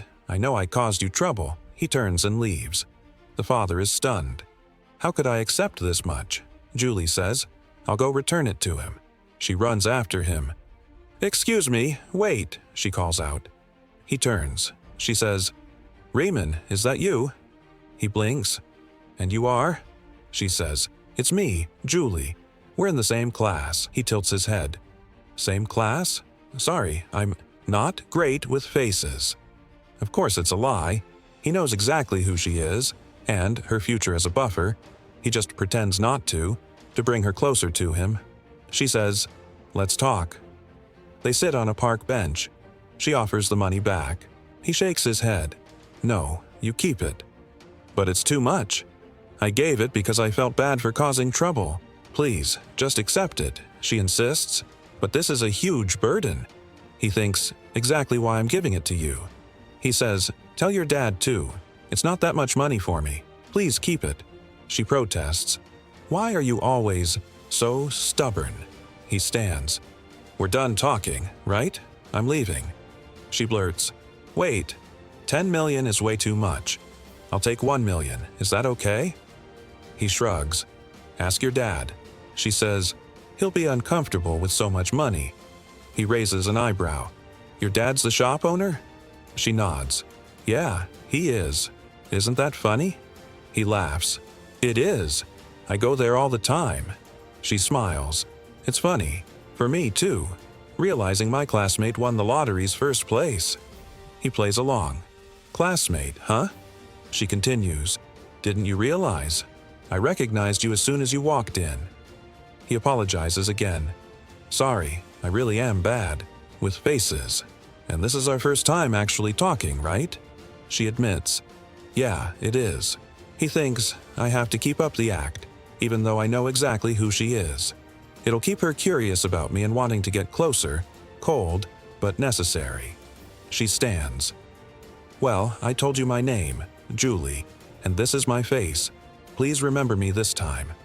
He replies, "I'll remember." She sighs, sitting down again. Why does it feel like my life's a mess? I'm introducing myself to a classmate right before graduation. He says, "Well, at least we know each other now. Why don't you give me your number?" My number? "Yeah, isn't it normal for classmates?" She gives it. He says, "I guess it's fate that we met like this. Let's talk again." She agrees. He adds, "I have to run. Something urgent came up." As he leaves, she remembers the envelope. I forgot to return it. But then, heart racing, she thinks, he asked for my number. Maybe he does see me as a friend, but I still like him. Am I falling for him? She recalls seeing him bullied and wanting to help, even calling the police. Watching him quietly working after being bullied made her admire his strength. She never had the courage to speak to him before. But now she can't. Just ignore him after receiving 10 million. Maybe I should invite him to eat with me, she thinks. This is my chance. She calls him. "Let's get dinner. I'll pay. I can't keep relying on you." He smiles, thinking. Perfect. She feels she owes me, so it's easier to make her an ally. I'll save her and bring her to the 20th round. He gets up to leave. His brother asks, "Where are you going?" "To meet a friend." "A girl?" "So what if it is? I'm off. Don't freak out." His brother is shocked. "No way. Is this a date?" At the restaurant, the protagonist asks, "How's the food?" She replies, "I like it." He encourages her. "Then eat a lot." She's nervous, thinking, I can't believe I'm here alone with him. She breaks the silence. "How did you win the lottery so many times?" He answers, "I saw the results in my dreams." She's amazed. "How much did you win?" He shrugs. "Enough to stop worrying about money, but now I have to worry about surviving." She asks, "How was your first round? Was it hard to eliminate the goblins?" "It was tough. It took forever." "What region are you in?" He hesitates. "Something ending in 5. She says, "Mine ends in 7, so we probably can't meet in the game." He thinks, "Don't worry. The regions will merge as players get eliminated. We'll meet again." He's torn. He wants to hide he's rank 1, but he also wants to be her friend and recruit her for the future. She looks at him, curious. "So what level are you?" "I'm level 10, he answers. She smiles. "I'm level 10 too. Did you get a class yet?" "Not yet." "What about you?" "I was lucky," she says, brightening. "I got a class item. It's called Buffer. Lights up." "Oh, Buffer, like in games?" Thank goodness she got the buffer class again, the protagonist thinks. She nods. Do you want to see it? I have a skill called Blessing. It boosts all your stats. Really? Show me! She casts the buff. Golden light flares around him. He feels his strength surge. Wow, this is incredible. It boosts all stats by 50% for 3 hours. Yeah, she beams. As expected of a unique class, the effect is amazing. Once she maxes out that skill, it'll double again. I need to take her to the 20th round, he thinks, watching the effect swirl on his status window. Thanks. Julie, he says. She waves it off, smiling. Anytime you want a buff, just ask. It's easy for me to use. Will do. She hesitates, then, oh, and thank you for the 10 million. My dad wanted to thank you too. We'll definitely pay you back. He shrugs, gentle. You don't have to worry about the money. She fidgets, looking for something in her inventory. Well, if you won't take money, maybe take this? She offers a small crystal. What's that? He wonders, curious. She holds it out. I found it while hunting. If you won't accept money, at least take this. I'm serious. Please don't reject it. He takes it, examining the shimmering purple stone. The two say their goodbyes, standing. Outside, as the afternoon light fades, she smiles. It was nice hanging out. Be careful in the next round. He nods. You too. See you. He heads home, opening his inventory to look at her gift, a low-grade purple magic crystal. Wow. A purple crystal from her. I can't even tell what this does yet. I'll only find out at level 20 when the combination system unlocks. You can combine crystals with weapons for added effects. There are 7 colors, but purple is the rarest. It might boost all my stats if I'm lucky. This could be a real game changer. He grins. My real-life luck stat must be sky high. I'll wait to use it until I hit level 20. Now, should I open the golden pouch? But first, he wants to max out his assassin rune. He heads out looking for insects. The assassin rune increases my stats by 1% for every target eliminated. Yes, even bugs count here on Earth. Time to hit 100 for a 100% stat boost. He quickly apologizes to the tiny bugs, then crushes them. Sorry, little guys, this is for survival. The rune glows, maxed out. His luck stat jumps to 45. That's a big boost. Should get some good results now. He opens his inventory and pulls out the golden pouch, an item that can contain anywhere from 1 to 99,999 gold. With my stats, I've usually gotten between 3,000 and 6,000 in previous attempts, but maybe this time. He opens it, and the system flashes. 99,999 gold acquired. He stares in shock, then laughs. Unbelievable. The maximum amount, that buff, was worth it. He now has 116,000 gold. Enough to buy even an epic item. I'll wait 2 weeks for the item I want to appear in the shop. Back home, his brother gives him a teasing look. So, how was your date? He rolls his eyes. What date? Stop talking nonsense. His brother laughs. Fine, fine. What did you have for lunch? Black ramen. Seriously? Why not something better? There's nothing wrong with black ramen. I've been wanting to try it. His brother grins. That's true. A month ago, we couldn't even afford food. The protagonist checks his Bitcoin investment. Almost 150 million, just like my last life. But I know it'll crash soon. Time to sell before that happens. He makes the sale with a sly grin. His brother stares. Wait, how much did you make? 300 million. You turned 60 million into 300 million? Yep, wow. And I was trying to stop you from investing, he shrugs. I didn't know I'd profit this much either. Last time I only made 28 million. His brother sighs. So what now? Now, stocks. His brother nearly spits out his drink. Stocks? You don't know anything about stocks. Don't worry, I saw it in my dream. He sighs. Another dream, huh? Well, do whatever you want. I can't blame him for being nervous, the protagonist thinks. But I know what's coming. The company I'm buying into, KAK, belongs to the Heavenly Demon Group. Once they set up the new system after round 4, the value will skyrocket. If I get a large share now, I'll have a major advantage later. He invests 280 million, securing 31%. Please, let my dream be right again, he thinks. Now, time to check the shop at midnight. He scrolls through the game's item shop, waiting for the new daily item. Suddenly, there it is.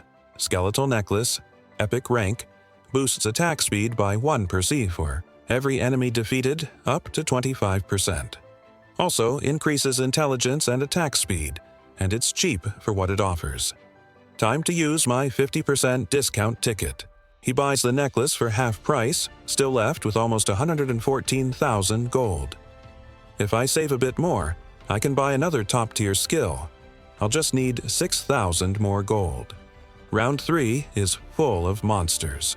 Perfect. Time passes. Finally, March 1st arrives. A bright light engulfs the protagonist and he's teleported, along with everyone else, into the next round. The group looks around, confused and frustrated. Damn, we're back. This isn't a forest anymore.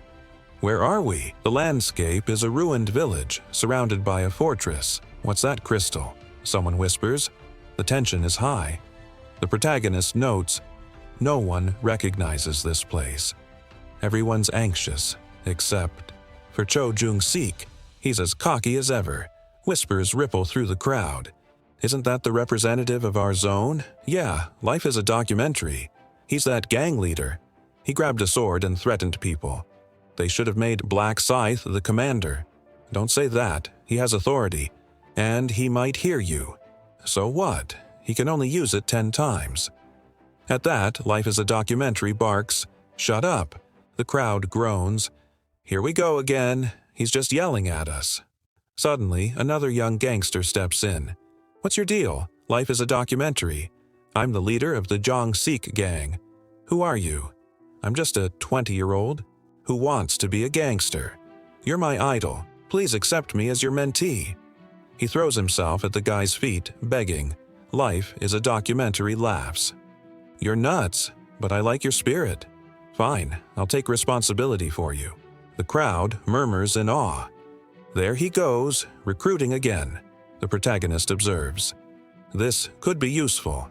Moments later, the angel appears. All humans are here. Let's get started.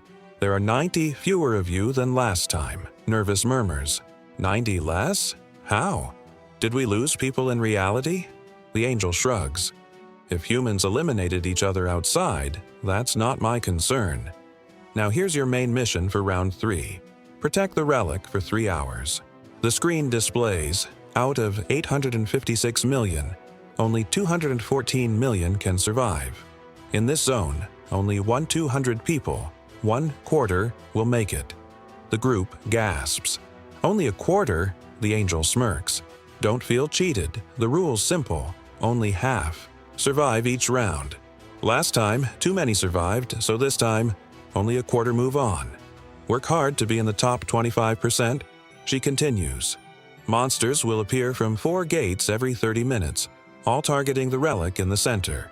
There will be 5 waves. If you protect the relic, you'll get bonus rewards. Fail, and you'll face a severe penalty. Your rank will be based on how many monsters you eliminate.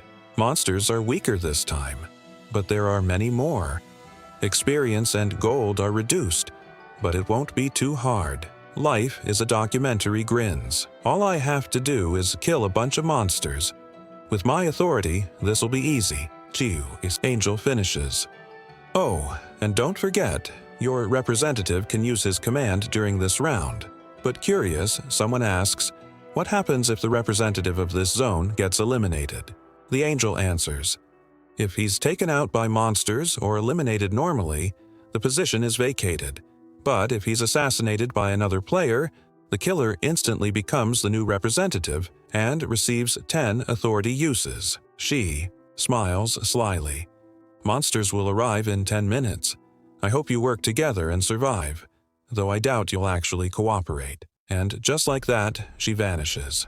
Life is a documentary stands there, stunned. What the? That's totally unfair. He looks around and sees others already reaching for their weapons. You want to try me? He barks. Come at me and I'll take your head first. Someone else calls out. Dude, you've only... Got 10 commands. If we take you down, we get to be the representative, right? Step aside, man. I'm way more qualified. Suddenly, everyone turns. At the edge of the group, the signature silhouette of Black Scythe steps into view. What do you want? Life is a documentary demands. Black Scythe's voice is calm. Don't be nervous. I just want to talk. I'm not scared. Get to the point. Black Scythe interrupts.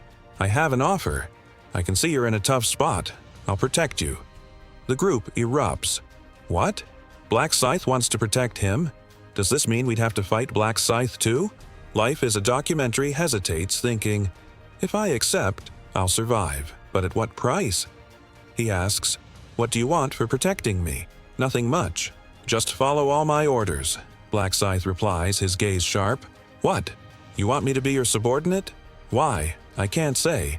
And I can't tell you what the orders will be either. You'll just have to trust me. Black Scythe says, voice unreadable. Life is a documentary fumes. Does he really think I'll just submit? He hesitates, everyone's eyes on him. Finally, he shakes his head. I reject your offer. The group is shocked. He refused the chance at guaranteed survival. Black Scythe shrugs. That's your decision. From now on, I don't care what happens to you. Whether you survive or not is none of my business. The crowd murmurs. Did you hear that? Black Scythe doesn't care anymore. So, can we go after the rep now? Life is a documentary is silent, regret on his face. Maybe I should have accepted. But suddenly the announcement rings out. The first wave will now begin. Prepare for the monster invasion. Protect the relic. Second wave will attack in 30 minutes regardless of the first wave's result. The group springs into action. Let's protect the relic. Let's go. Time until round ends. 2 hours, 59 minutes. Life is a documentary grits. His teeth. Damn it, I can't trust anyone here. I'll have to focus on my own mission. He glances around. Where's that maniac going? He spots Black Scythe moving to the entrance. Is he seriously going to hold the entrance solo? Even if only 10 goblins come at a time, that's insane. Life is a documentary. Watches, jaw dropping, as Black Scythe leaps into the air, cutting down goblins with impossible speed. Is he really that strong? Even at level 16, I doubt I could match that. He shakes himself. No time to stare. I need to level up, too. He dashes to a different gate, cutting down goblins, his detection rune letting him predict their moves. Suddenly, an arrow whizzes past him. What the? Where did that come from? I didn't see any goblin with a bow. He whirls and spots another player. It's not just monsters. I have to watch out for players too. He stabs the attacker, then another, fighting for his life. If I weren't representative, I could just focus on monsters. Maybe I should have taken Black Scythe's offer. He glances around. He needs someone trustworthy. Spotting Black Dragon Flame in my hand. Ranked 3 in the zone, he calls out, "Hey, from now on, protect me." Meanwhile, at the front, Black Scythe's skeletal pendant pulses with energy, boosting his attack speed by 25%. You eliminated a goblin. Kills 502 of 100. Threefold experience buff applied. He checks his status. I've made 2,000 gold. Already. If I keep this up, I'll have 20,000 by the next wave. Enough to buy 2 new abilities. Another goblin appears. He cuts it down. The goblins start to pull back. He calls out, "You're not coming." "Fine, I'll come to you." He charges, slashing through the mob. Near the relic, others hear the chaos. What's that noise? Suddenly, the system flashes. First wave survived. 3,133 survivors. 967 eliminated. 500 gold reward each.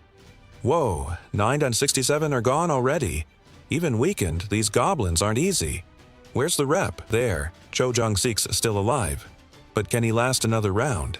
Cho Jong-sik, Life is a Documentary, mutters, "These jerks aren't even fighting goblins. They're all coming after me." He winces as he's struck in the shoulder by a player's axe. At least my commands make them fight for me. Maybe I can last. A gangster shouts, "Hey, you okay?" Cho Jong-sik grunts. This guy's protecting me even without a command. Guess I'll survive. If I don't bleed out first. Wave 2. 3,933 players versus 7,866 goblins and hobgoblins. The protagonist surges forward, cutting down goblins by the dozen. He levels up. You've reached level 20. Rank increased from apprentice to regular. Combination feature unlocked. He grins. Finally, level 20. Now I can combine items for unique effects. System. Death Seal ability strengthened. Additional damage now 120%. New skill unlocked. Night of Death. Creates artificial night for 500 meters. Boosts attack speed at night by 50%. A mob of goblins charges. He activates his new ability. Darkness floods the battlefield. Confused goblins flail as he darts between them, scythe flashing. Total carnage. They never stood a chance. Wave 2 survived. 3,243 left. 590 eliminated. 500 gold reward each.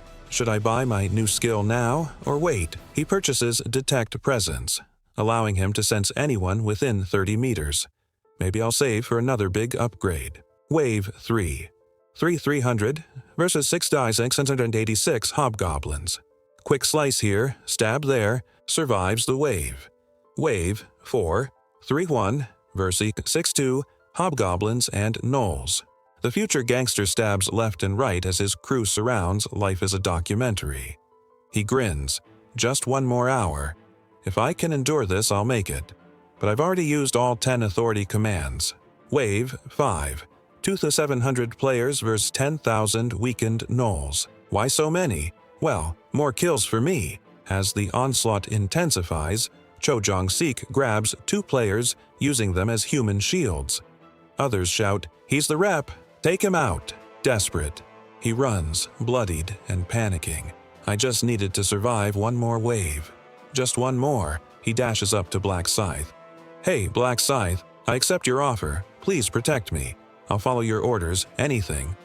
Black Scythe doesn't even look up. "I told you before, I don't care what happens to you anymore. But I said I'd submit. Why are you rejecting me? I don't need a subordinate without any authority left." Black Scythe answers, turning away. Life is a documentary staggers back. If I'd known, I would have accepted sooner. The crowd reacts. "Did you see that? He was rejected again. What a relief." Some laugh. "Guess your life really is a documentary, huh?" Others close in. "Let's take him down." He snarls. "Fine. If you want to come at me, let's go." Suddenly, the gangster prodigy Sunbim steps in. "You're struggling, huh? Don't worry, I'll help you out." "Sunbim, I knew. I could count on you." But Sunbim's punch sends him flying. "Relax. Your death won't hurt at all. Blow after blow. Relentless. Final. To think Cho Jong-sik would be betrayed like this. System. Zone representative. Life is a documentary. Has been eliminated. Authority transferred to killer. Yan is now the new representative. Yan laughs. "I'm the rep now. I'm the king. Time to mess with everyone." He flexes, bloodied. "Don't hate me, guys. It's just how things go. If you're a boss who only runs away, you'll get what's coming." Some are shocked. He really beat him to death with his bare hands. Others murmur, "This guy was helping the last rep. Was he always planning to betray him? Let's take out the new guy." Yan grins. "Bring it. Fortunately, I've got someone I can trust. Black Scythe." He turns to the protagonist. "You saw the message. I'm the new rep with 10 authority commands. The offer you made to Life is a Documentary? I accept. I'll follow your orders. Anything you say, you'll protect me?" Yan asks, desperate now that he's zone representative. Jong-sik was left behind because he lost his authority. "But you'll take my offer, right?" Black Scythe eyes him coldly. "I don't really like your attitude. If you want my protection, get on your knees and beg for it. Maybe then I'll consider your case." Yan's stunned. "Didn't you hear what I just said? I have 10 authority commands." Black Scythe just shrugs. "So what? Don't get it twisted.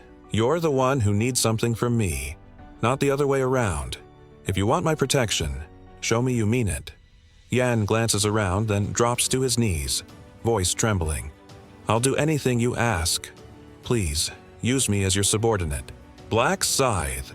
Black Scythe stares him down. I've seen this scene so many times, it's almost dull. But unlike Jong-sik, Yan actually has some value. Alright then, I accept your offer, for now. Yan bows low, overwhelmed with relief. Thank you so much. Stop groveling. It's pathetic, Black Scythe says, brushing past him. Yan quickly stands and the other players murmur in disbelief. Did you see that? Black Scythe is really going to protect Yan? Are we supposed to fight against him now? No way, he took down hundreds of monsters solo. There's no chance against that. Black Scythe steps forward, addressing the entire group. You all have two options. Either give up on being zone representative and go back to fighting monsters, or be eliminated by my hand. I recommend the first, but I'm fine with the second. If you raise a weapon against me, you're not even human in my eyes.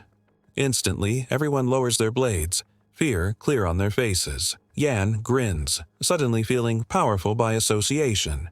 Man, I was scared of him as an enemy, but having him on my side feels amazing. Black Scythe thinks to himself, this should wrap up the fifth wave easily, but ending things here would be boring. Time for a twist. He calls to Yan. Hey, Yan. Yes, Black Scythe.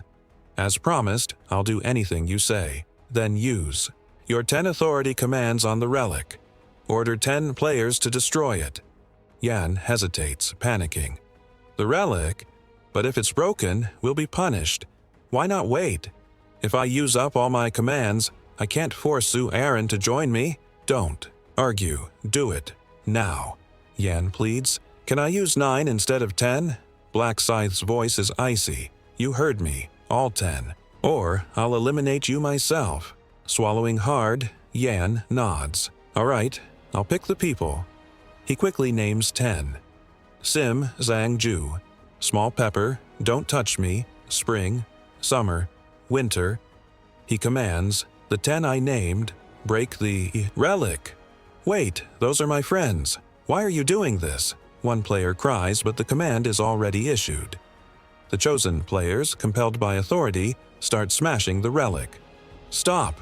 What are you doing? The rest of the group shouts, but it's too late. The relic is shattered. System. The relic has been destroyed. Main mission failed. In 30 minutes, the divine punishment agent will be summoned. What's a punishment? Agent, someone whispers. Secret side mission for round 3. Survive the divine agent for 30 minutes. Reward, 3,000 gold. Players exchange glances. Well, at least the reward is good. We only got 2,000 for defending the relic. This is worth it. Black Scythe smiles to himself. That's exactly why I made Yan break the relic. Bigger profit, less risk for me. But I didn't break it myself. The system tracks who attacked the relic. Those 10 will be penalized. System. Players who attack the relic receive a penalty. 50% permanent stat reduction. What? We were just following commands. This is unfair. Yan shrugs. Sorry guys, didn't know about the penalty. System. Zone representative failed to protect the relic. You will also be penalized. Yan wails. All my stats? Cut in half? Black Scythe observes, stone-faced. Permanent stat loss is basically a death sentence. They're doomed now.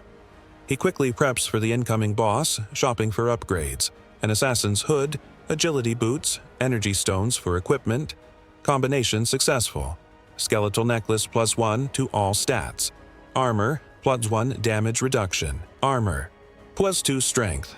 Every bit helps, he thinks. The air grows tense. Is it starting? I'm nervous. Hold on, it's only 30 minutes. We just have to survive. But Black Scythe remembers. Last time, out of 2,700, only 500 survived. This won't be easy.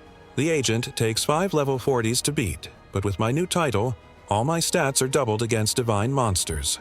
Time to get serious. Suddenly, a massive angel descends, wings spanning the battlefield. Is that the agent? Someone mutters. We just need to run, right? Dodge its attacks? But the angel slams its staff down, forming a glowing barrier around everyone. System. Divine Agent has cast Restriction Field. You cannot escape until the caster deactivates it. System: all stats reduced by 50%. Panic spreads as players test the barrier, shouting, "Let us out! Help!" Black Scythe thinks there's no saving most of them. Once the Rain of Swords starts, it's nearly impossible to survive unless you're ready. The angel raises its staff again. Blades of light rain down, piercing through players. Screams echo. Chaos reigns. Black Scythe waits, eyes sharp. As always, while it's distracted hunting humans, it never guards its back. The barrier starts to falter. Now's my chance. He dashes behind the agent and activates Death Seal. His attack lands, piercing the eye. 40% health gone in a single. Strike. The agent howls, spinning. Black Scythe keeps moving. The agent casts Restriction Field again, but he's already outside its range. He circles back, striking the other eye. Now the monster is blind. With both eyes gone, the agent lashes, out blindly, unleashing arrows in every direction. But in this darkness, I'm invisible to it, Black Scythe thinks. He leaps, slashing off one wing, then the other. The agent staggers, 10% health left. System: Agent of Divine Punishment activates Final Radiant Glow. Becomes invincible for 50 seconds. Black Scythe stays calm, waiting as energy pulses out in all directions. Just a bit longer. When the invincibility fades, he strikes, decapitating the angel in one clean blow. Level up. Round 4. The Round of Death. The previous representative is a wreck. Stats permanently reduced, no more command authority, and surrounded by wary friends. He's scared, anxious, and wants out. He sees the protagonist and nervously asks, "Hey, Black Reaper, about our deal. You'll still protect me, right?" The protagonist replies, "No, I don't need subordinates without command authority anymore. You're just a walking target now. Everyone here is. But really, you think no one will come after me? Being a representative isn't worth it anymore. If I were you, I'd try to lose that title fast," the protagonist says. Just then, a group approaches, including the grateful Sang Shield and a shy Suin. They thank him for saving them before. Suin offers him a gift, a rare energy crystal. The protagonist happily accepts, knowing she doesn't realize how valuable it is. Another player mentions having a similar item, shocking the protagonist. It's even rarer than a magic crystal. Suin nervously offers to use her fairy barrier to protect him, but he declines. She politely wishes him luck and leaves. Before the other guy leaves, the protagonist stops him. "If you keep this up, you'll regret it. You're still a target for those seeking authority. Don't let your guard down." The guy, desperate, says, "Help me. Please, I'll give you anything." He hands over his rare item. The protagonist nods. "Good. I'll keep my promise and protect you. Activate the notification bell so you don't miss the next chapter, and see you next time on the channel."